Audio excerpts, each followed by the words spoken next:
What is up, everyone? Chris Manning here from the Locked on Cavs podcast, coming to you on Thursday, March 24th. Cavs have a massive game tonight in Toronto against the Raptors. We're going to dive into that and play a little fact or fiction on a few key Cavs topics right now. Let's get into it.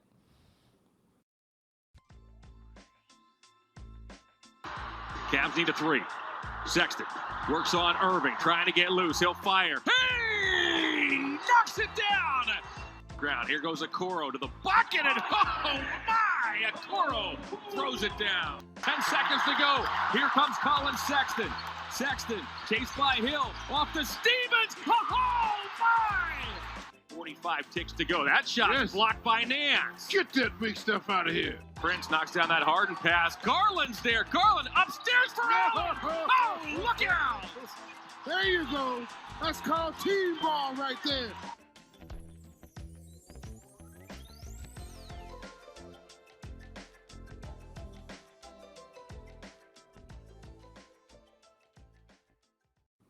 First off, I want to thank you for making Locked on Cavs your first listen every day. Remember, we are free and available wherever you get your podcasts. I'm Chris Manning. That's Evan Damrell. If you're not familiar with me, I cover the Cavs for places like Diamond, Uprocks, and S Munitions for the Sword. Evan primarily covers the Cavs for Facebook's Right Down Euclid, but also S Munitions for the Sword. Evan, buddy, it's a rainy Wednesday night as we're recording this, but how are you? I'm good, man. All things considered, a little frustrated with my webcam. We had some tech issues before we recorded this, so I'm gonna channel my inner Chris Manning, find some good vibes, some positivity, and just chill out. But I got the sick new hat, dude. Check out, it's fucking sweet. Do you got one? Did you get one? It hasn't come yet, but if it doesn't come, gonna wonder how you got one before I did. Just frankly, it's troublesome. It's a Carhartt hat too. I'm a real trucker now. I'm a real country boy. If Evan, Rough and tangle. just so you know, if you buy like a Dodge Ram, I can't talk to you anymore, like legally. Chris, I'll get you a little extra runners to help you get into it when I pick you up. Anyway, we're gonna talk about Cavs Raptors. I'm already having for your mom, so. Number one, lockedOnCavs@gmail.com. I'm taking applications for hosts to fill in for Evan who don't troll and accost my mother, who's just a great woman and doesn't deserve this chaotic energy. Secondly, today's show, we're going to talk about Cavs-Raptors. We are going to talk and do a little factor fiction with things like Isaac Okoro, the play-in tournament, and more. But Evan, let's start with Cavs-Raptors. We don't have a money line as of yet for this game, but I would suspect that the Cavs will be underdogs. They are the team that is playing a little worse right now than Toronto. Toronto will have Fred VanVleet. It doesn't like they're going to have a couple other key pieces, most notably OG Anunoby. But this is one of those games that I think will be really important. I think it will be a good experience, even if this isn't, a Toronto environment that will be loud and full of crazy Raptors fans and all of that stuff. But I think this, to date, is one of the biggest games of the Cavs season, if not the absolute biggest. I think it definitely is. I also think you have to look at it two ways. I know Okoro, Bickerstaff, whoever you asked today, or just in general, they're taking this one game at a time. They're fully aware that there is less than 15 games to go in the regular season, but it's not just this game against Toronto. This game Saturday against Chicago is paramount. I think the games that happen in between that, what happens to Toronto and Chicago after this, is very important. They could catch Boston, maybe if Boston slows down a little bit, but I don't see it. But this is, I agree that this is arguably the biggest game up to this point for the Cavs in their season. Obviously, there's stuff that could happen down the line. There's playoff implications and playoff games themselves that could happen down the line as well that are equally, if not even more important. But we don't know about what's going to happen next. I really would like to say the Cavs should avoid the play-in at all costs, because I don't know if people saw the news, but New York City's Mayor Eric Adams has more or less said that athletes will be eligible to play in New York City without the vaccine, which means Kyrie Irving is now available for a full 7-game series if they play the Cavs in the play-in. And I think if you're Cleveland, you want to avoid Brooklyn. One game, not a one full, game. not a, yeah, one Sorry, game, one game. A one game. But either way, if they go to Brooklyn, they have to handle Kyrie. If they come to Cleveland, they have to handle Kyrie. Either way, that's so optimal. I think that'd be a really crappy way to end your season. And look, the standings-wise, this game just has real implications. Like, obviously, the Cavs already have owned the tiebreaker. They do have that over Toronto right now, but they will enter Thursday at 41-31. Toronto is 40-32. If the Raptors win, they will be tied with the Cavs And the Cavs will have still the advantage, but again, that they'll be tied record-wise. And if the Cavs win, they can go 2 full games up on Toronto with that advantage in hand with like 9 games to go. That's pretty big. The Bulls also are in action on Wednesday, on Thursday. The Cavs play the Bulls next on Saturday at home. They are only a game behind the Bulls, who are 42-30 as we record this. It is like not implausible, Evan, at this point, that the Cavs could get to 5. It is not implausible that the Bulls could slide out of the place. Like there's a lot at stake here, and like this is a massive 2-game stretch, and it starts Thursday in Toronto. It starts just with, I think, what we're looking in this game. And I guess like when we go back to that last Cavs-Raptors game that Jared Allen got hurt in, I think that's the most notable thing to come out of the game, aside from the fact that, the result and everything. What are you looking at from that game? What are you looking at in terms of how the Cavs are playing right now? What are you just thinking about tactics-wise as we get into this one? I wonder how they'll respond defensively to each other, because Toronto is pretty hot right now. They have won 6 of their last 8 games. They've won 5 in a row in that winning stretch there.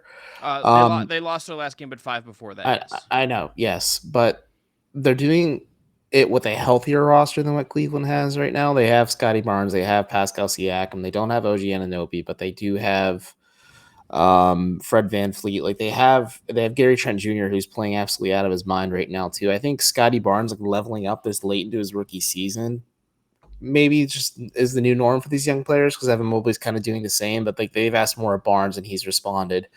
And the Raptors are a very funky defensive team. They're willing to try new concepts and schemes to throw teams for a loop. Isaac Okoro noted that today during practice, that today is and Wednesday, that the Raptors really do throw some odd looks at teams, and they have to kind of figure out and exploit mismatches maybe at times. But this is going to be a grind out for the Cavs. And again, this is where it comes into question. Do the Cavs have the offensive firepower to kind of keep up with Siakam, Barnes, VanVleet, Trent, and etc.? Because the Raptors are a balanced team scoring wise. Like they have the propensity for a player to go nuclear on their roster.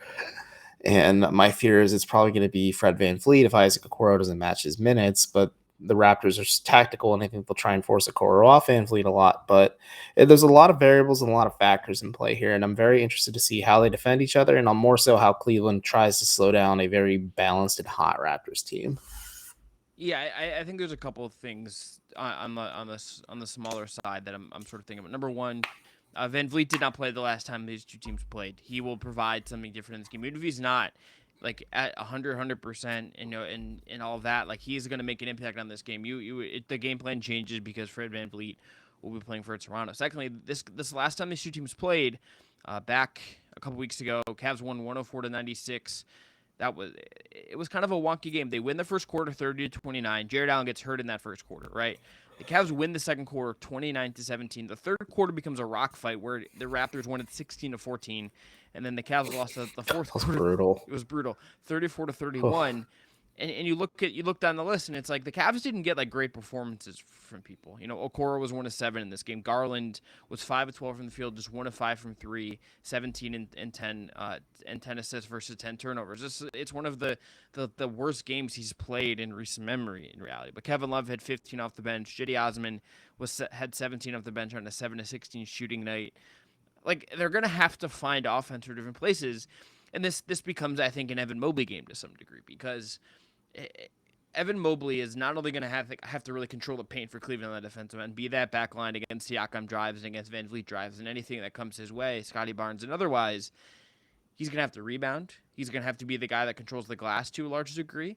And he's going to have to be the guy that on offense, I would suspect the Cavs, if they can get switches, if they get him, if it's posting Gary Trent, if it is posting VanVleet via switches, or anyone smaller that happens to play for Toronto, he's going to have to punish those and maximize those opportunities and be kind of a guy that dictates the game. And not only that, and Darius also will have to have a game like at the level we've seen from him in the last couple weeks. Like there's just those two guys are going to have to shape so much.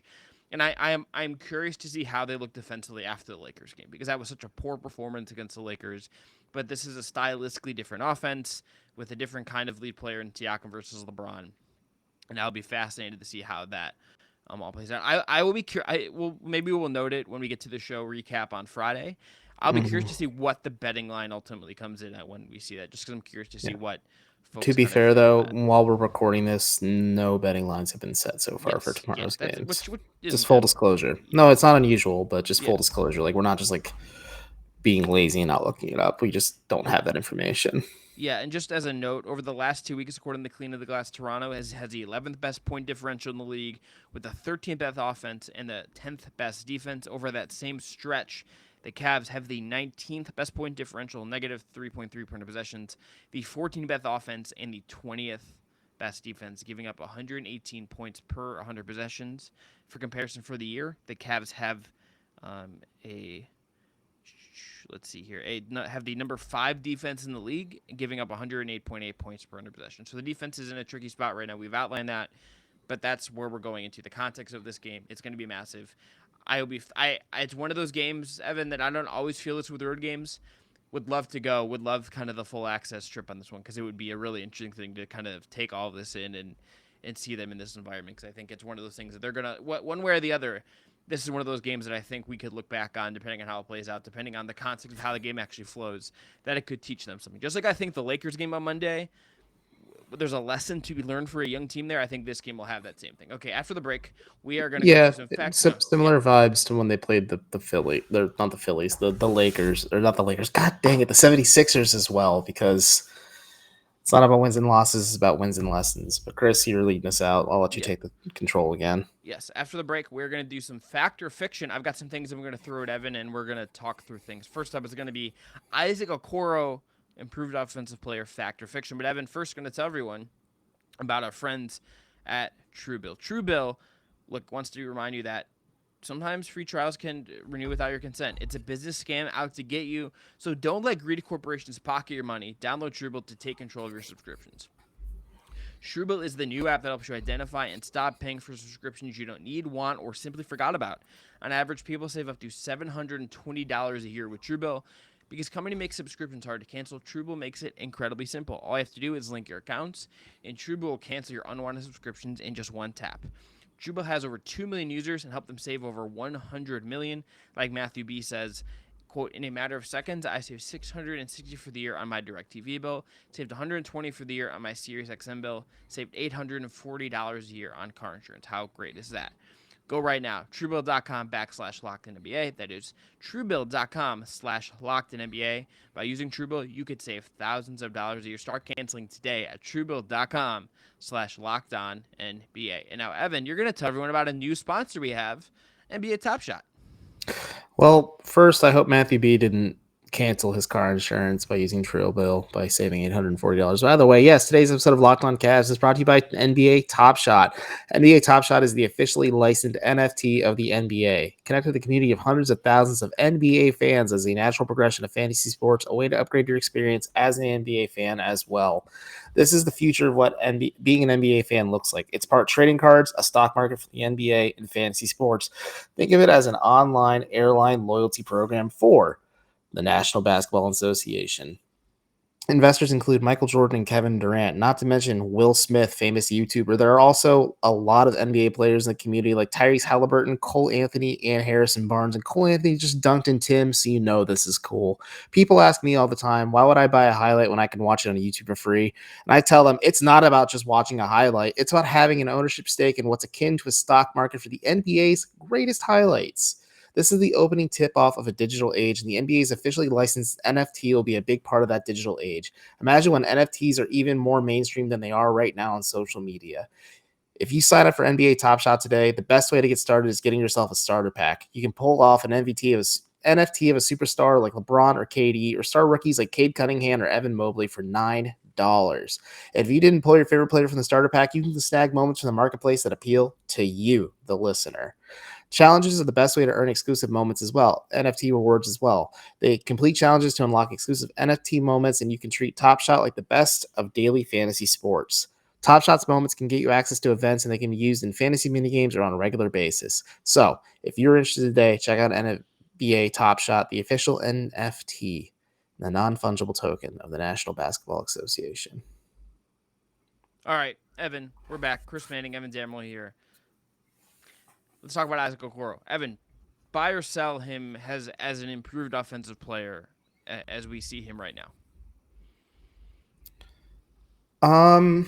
See, this is an interesting And question. I will also give you the third option if you want to hold it. If you want more data, if you want to just kind of stay I'd like to passive here. hold, but Okay. I'd like to trend towards buying more stock because I've always been an Okoro believer. I'm very much in the mentality that Trevor Magnotti, before he became a doctor and had a child and got married and just really blew up his life when he was on the show, did mention to us that like his mechanics aren't broken coming out of Auburn. They just need some tweaking. They need some refining. And I think putting him in an NBA player development program will do wonders for his shot mechanics. And I think you're starting to see the fruits of Cleveland's labors. They turned Jetty Osmond into more of a shooter. They turned Colin Sexton into more of a shooter. I think they're turning Larry Nance Jr. into one before he kind of fell off a cliff, but he's playing better for the Pelicans. Isaac Okoro is their latest case study. I think their hardest bit of work. And I think we're seeing a bit of a trend in the positive direction. So I'm going to hold until I have more tangible data. But like he's shooting great, especially from the corner in the month of March. And during practice today, he did mention that he didn't really have like a set percentage in his head of what he wanted to be shooting at coming into the season. He just knew he had to take more threes. And the fact that his team and his coaches are just so confident in him and encourage him to keep shooting is only going to do better for him development-wise long term. I just think we're starting to see the fruits of all his work come into play. So I'm going to hold, but I'm trending towards buying more. Yeah, that's where I think I am as well. I would say there is still some trepidation about what the ceiling on this is. Like, I still think like finding another knockdown shooter would probably be beneficial for the team to really do and figure out in the long term. But here's where his offensive numbers are right now as of Wednesday the 23rd. Shooting 47.4% from the field. That is up from 42% last year. Right now, he's shooting 34.5% on three-pointers on 2.5 a game. That is up last year from 29%. He took 3.2 a game last year. Shooting about 5% better on 2-point shots. Shooting his effective field goal percentage of 54%. Last year's at 47. Free throw percentage is up about 7%, close to 80% now. His assist number is basically the same. Turnover numbers basically the same. These aren't like drastic changes. These don't indicate to me, or in the film and watching it in live footage, does not indicate that this is a guy that is like going to the moon in terms of his offensive potential. But it's telling that I think we've seen him as like the release valve shooter when the Cavs have run pick and roll, and he's like the guy in the corner that is their space, right? Like there's little things that tell you that he looks more confident. And like I don't know if I've ever seen a game than the Lakers game. Like it kind of got lost on LeBron of it all, but like Darius Garland played great. And secondly, like Okoro was 4-4 from 3, and there's like he's shooting confidently, and there might be something to the fact that like he just might. His shot looks higher. You pointed this out pregame. We were watching him shoot. Like it looks better. His shot before this was like very flat and just sort of it was just kind of going right to the basket. Now it has that arc. It has that kind of air underneath it. It has the flow in terms of how he gets set up and how he's getting it that feels better. I'm not a shot doctor or an expert by any means, but it like just looks better when you're watching him do it in real time. And it just seems like that has been the thing he has worked on. And like the free throw shooting percentage also going up is a good indicator. Underlying free throw shooting numbers are usually an indicator of improved shot mechanics and shooting and your 3-point potential. So like those two things going up at the same time in the same year, there's some correlation there to me. I will be curious to see what it looks like end of the year. I'll be curious to see like what his numbers look like for March, because he had like a really hot February and he was kind of down a little bit in March going into that Lakers game. So I'll be curious to see where he stands at the end of the month. But like him being almost at 35% is like pretty close to league average. That's a massive improvement. That's a massive improvement. And if this sustains, we can circle all the way back to the beginning of the season when there were reports surfacing, and you and I kind of heard it, that the Cavs were waiting for Isaac to prove to them that he should be their starting 2 guard, and that you roll out and you bench Sexton at that point, and you roll out a starting 5 of what you see now: Garland, Okoro, Markkanen, Mobley, Allen, and then you have Sexton, Love, at that time Ricky Rubio coming off the bench, so, and Osmond as well as like your back 4. So I think if he sustains this, like I said, we're both going to hold. Lead towards buying more land on Isaac Okoro Island, which is just an island of muscly dudes just getting shredded all the time. But like Chris and I, just absolute beefcakes. We fit in right, no problem there. But I hope it's sustainable because I like Okoro as a player. I like his skill set. I know he's your like perfect type of player. Mine is still bigger point guards to play defense, but like And the Alonzo Ball. anti Dion Waiters patent pending. Listen, the Waiters Island had to be gentrified for Okoro Island, so that's all Look, we're doing. I still have my Waiters Island T-shirt with the Gilligan's Island font, so we're living. I mean, I still have somewhere like a shirt that says Dirk is my homeboy, and he's dressed up as Jesus on it when they beat the Heat. Because you remember Cavs for Mavs during the NBA Finals. I do. But Chris, I think let's put a pin in this for now. Maybe we'll come back to it at the end of the season. I think it's a topic we should definitely keep exploring. But Isaac Okoro week is what you're telling me I'm allowed to do. Great, we're gonna do it. Cool. We're gonna draw 35 on your chest, and then I'm just gonna War Eagle and scream it. All right, after the break, we're gonna talk War about Damn Eagle, baby. we're gonna talk two more things: where the Cavs will finish in the standings and Evan Mobley's Rookie of the Year case. But first, gonna tell everyone about our friends at BetOnline. Football might be over this season, but basketball is full steam ahead for both pro and college hoops. From all the latest odds, totals, player performance, props, to where the next fire coach is going to land, BetOnline is the #1 spot for all your sports betting needs. BetOnline remains the best spot for all of your sports scores, podcasts, and news this season. It is not just basketball. BetOnline.net is your source for hockey, boxing, UFC odds, and all other kinds of sports. Head to the website today or use your mobile device to learn more about the trends in action. Right now, for instance, the Cavs are plus 4,000 to win the East if you believe in the team that much. Or if you're a believer in JB Bickerstaff, he is plus 600, the second best odds to win the award right now behind Monty Williams at minus 700. And if you're interested in betting on games, you can do that at BetOnline as well. We don't have a Cavs-Raptors line yet, but you're going to be able to find one. I bet first thing in the morning on Thursday. By the time you're listening to this podcast, and perhaps you can throw a little scratch down if that's where you're interested. So remember, check out BetOnline. That is betonline.net, and that's where the game starts. All right, last segment. Chris Manning, Evan Damrell here. Evan, fact what's or up? fiction, What's up? buy or White sell? America. Okay. The Cavs will finish above the play-in tournament. Golly, that's actually a tough one. I'm gonna say they will. I'm gonna say they will. I feel pretty sure about this. So I'm gonna run down their schedule for you real quick. Is that cool? Yeah. So to fill out this finish the season, they have Toronto today, since this is Thursday's episode, Chicago on Saturday, Orlando on Monday, Dallas on Wednesday, and Atlanta on Thursday. In New York on the following Saturday, in Philadelphia immediately after that, then in Orlando, in Brooklyn, and then they're home against Milwaukee to be determined for the last game of the season on April 10th. There are some tough games in there. Yeah. And with how tight it is and how hot, like I want to say hold, and I'm buying more stock, but I need to see how this weekend goes before I decide to buy or sell completely. Because if they drop this against Toronto, and if they go in and drop this against the Bulls, who are sliding right now, like the Bulls are free falling because Lonzo Ball can't even function right now. And I think DeMar DeRozan's starting to look a little tapped out a little bit too. And just I think getting Pat Williams back will help them a lot. There's just a lot of stuff going on. It's crazy in the Eastern Conference. But I'm going to hold towards buying because they've given me the benefit. I've been plenty wrong about this Cavs team. Said it several times on whatever radio show, this show. I've written it plenty of times everywhere. They've given me the benefit of the doubt at this point that they've kind of played past this adversity, what other coaching cliches you want to use. But I need to see how this weekend goes before I fully say, you know what, just slide the chips in. The Cavs are going to be the 6th seed.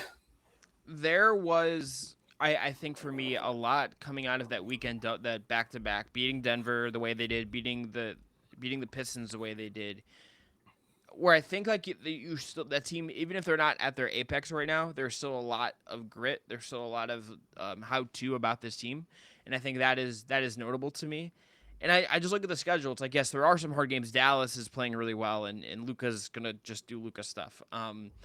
Kyrie being able to play for Brooklyn, that makes that game certainly tougher. And look, Toronto's gonna play them really tough on Thursday, and like the Bulls just beat the Cavs, so it's not like the Cavs are like should be just a lock win, and playing Philly again is tough this late in the year. But with Philly, it's an interesting thing because if let's say Jared Allen is back by that point, Yeah, I mean, Yep. I have a very hard time knowing what I would expect out of Jared until we see it. Yeah, and we're not going to get a firm update until like the Cavs want to actually say like, okay, he is coming back or something, because I get asked that a lot. They're like, oh, players play through broken fingers all the time. I think it's the fact that he's not getting surgery, that he doesn't want to refracture his finger as it tries to heal and stabilize. And he uses both hands to dunk the basketball, and he also uses both hands to block shots. So, Yes. as Evan Mobley would explain the fundamentals of a block, So, but but like it's tough. But getting Orlando twice, like if you could beat Orlando twice, you look if they can beat The Toronto Cavs Thursday. struggle with bad teams. Yeah, I think sometimes you just the nature of the season gets to you. I don't know if that's like a thing I necessarily believe about their DNA. What I think is that like the opportunity is very much in their hands to avoid the play-in, and it starts Thursday. Evan, the other thing I want to ask about before we go, do control their own destiny. like if Whoa, they, if, want to know something kooky? yeah, of course. The Cavs and Magic all-time record is 58-58. That's kind of cool. So they could the Cavs could take the lead, or they could remain like dead even for the remainder of the season. But Cleveland's won their first game all the way back in November, back when this was a dramatically different Cavs team. So, and they beat them by quite a bit. So maybe Chris is right. Look, if they go 5-5 the rest of the year, I feel pretty good. If they just go 500, or if they beat Toronto, even go 4-6, I feel okay about their chance, just because they have that tiebreaker. Yeah, they have to go 5-5, I think, and Toronto has to go 7-3 to leapfrog them. And No, I think that also includes Cleveland beating Toronto tomorrow in one of those 5. And again, they have that tiebreaker advantage. There's just like some institutional advantages right now that they have that I think give them enough. All right, Evan, last topic of the day. Buy or sell Evan Mobley should already just be locked in 100% number 1 rookie of the year. Buy, 100% buy. I know Bailey Burmaster tried to make a case the other day with me with Cade Cunningham. I know she's an Oklahoma State cowgirl. She played soccer for them, but I'm just all the way in on Evan Mobley, man. Like, I've been in on him for a while, but people like make these arguments. I said, I think statistically, most of those awards are a stats thing. Like, a lot of those, like, hey, this is the rookie who had the highest scoring numbers. He should get it. But I do think winning should be taken into account on this, because Scotty Barnes could be in the conversation because of this too. But if you look at what just in the top 4, looking at what Cade's situation is in Detroit, they're god awful. If you're looking at Jalen Green's situation in Houston, they're god awful. Evan Mobley was flirting with first place in the Eastern Conference. They obviously regressed a little bit, but they've been jumping a lot. But he's been a key linchpin. And you and I have talked about this too, where if the Cavs, let's say Houston drafted Mobley and the Cavs got Jalen Green, I think the Cavs would be having a good, strong season with that rookie, but I don't think they'd have quite the season they're having without Mobley. I don't know if they're even close to this. If Jalen Green, no, I think they are like a middle of the pack lottery team. So like they're not quite bad enough to be a top. Like they're not getting pounded for Paolo, but they're not like they could be like fringe playing with Jalen Green, I'd say. Yeah. And obviously, like a lot of different variables here. Rubio could be healthy. Sexton could be healthy. There's a lot of stuff that you have to. It's a big what if. Yeah. Here's just I think I would if I had a vote, I would vote Mobley. I will also say that, like, and I think this is the case for a lot of people when this award gets talked about on Twitter, when people think about this award, like, people that primarily cover one team don't get to watch these other guys as much. Like, I will firmly admit to you, I have not watched nearly as much Scotty Barnes as I have. I have. Scotty Barnes is a weird player. He scratches that certain itch for me. You have not watched 1-to-1 Evan Mobley to Scotty Barnes. Is what I'm saying. Like I have no, not. I don't watch every Raptors game. No, I will like check out some games every now and then. That's what I'm saying. I'm saying we have not watched these guys like 1-to-1, right? So like our data on these guys is just our view on these guys is gonna be a little different. I think it is notable to acknowledge that. What I just think is that Mobley, if you look at the from watching Toronto and understanding what makes that team tick and what makes the Cavs tick, there's obviously guys that are contributing in other situations. Like, Siakam's been awesome this year. Van Vliet was a deserving all-star guy, all of this stuff. The Cavs have had Darius, who has been the MVP of this team, and Jarrett's obviously been really important. Mobley has just been so integral to every bit of the winning they've had, the defensive turnaround, and like help change what this team is in a way that I think gives him an advantage. Like I would say it's Mobley and Scotty is 1A and 1B, and then like Cade is third. And it's like it's like a relatively close third, but he's third to me, and it's really Mobley and Scotty in this class so far. I absolutely agree. And sad news, folks. Darius Garland did not win the Professional Athlete of the Year, the Greater Cleveland Sports Awards. It went to defensive end Miles Garrett. Surprise, surprise. But Miles Garrett's pretty freaking good, so that's yeah, fine. just I know. But I mean, one team's in the playoffs, the other one isn't. So stir the pot.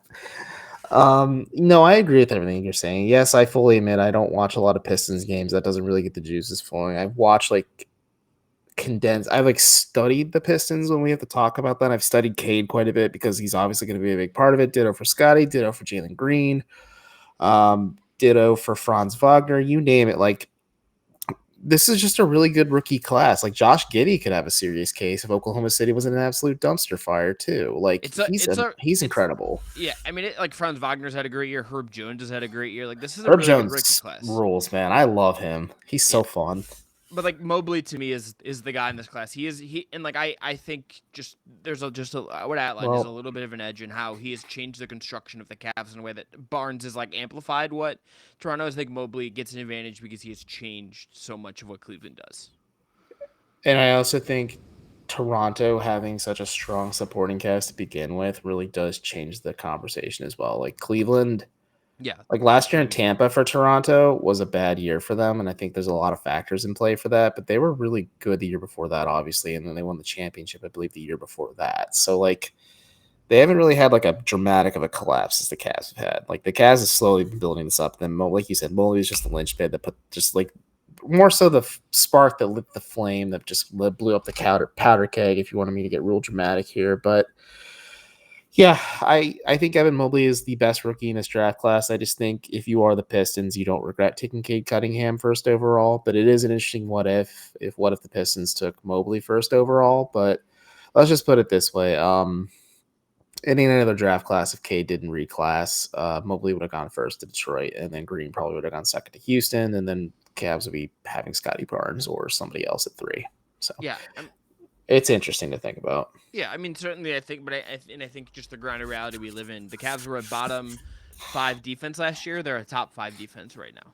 And like that, Jared Allen has been great in defense, all that stuff. I don't think that happens unless Evan Mobley's doing and playing at the all defensive level that he is. So that's the case. That's the real buy or sell. Like that could be an interesting debate if you want to look at the grand scope of the league. Maybe we'll talk about that tomorrow or something. Yeah, what I'm gonna do actually is we should do a little straw poll, and perhaps once we get out of the playoffs, and we start some of this stuff starts to come up, we can do a little straw poll and kind of see if some of see get other people's opinions and get some takes on some of this stuff. Because I will be curious to see how some of this voting goes out. I mean, the Cavs are gonna factor in a lot of voting and stuff. I mean, it's rookie most of the year, improved player, rookie of the year, coach of the year. Six man of the year. Like there's a lot of stuff that they will be factoring into, and I think like maybe they're gonna go like 1 for 4 on those awards, but they're in all the awards, which is kind of crazy. All right, that is gonna be it though for this episode of Locked On Cavs. We'll be back on Friday to recap Cavs-Raptors, the biggest game of the Cavs season so far. So you're not gonna want to miss it. Subscribe wherever you get your podcasts. If you want a great second listen today, look, Locked On Raptors with Sean Woodley is pretty great. Go listen to that. Tune into that. Subscribe to that on YouTube as well if you haven't already. And talk to you Friday. So stay hydrated. Take care of yourself. Take really small bites of your food. Be well. Good vibes only.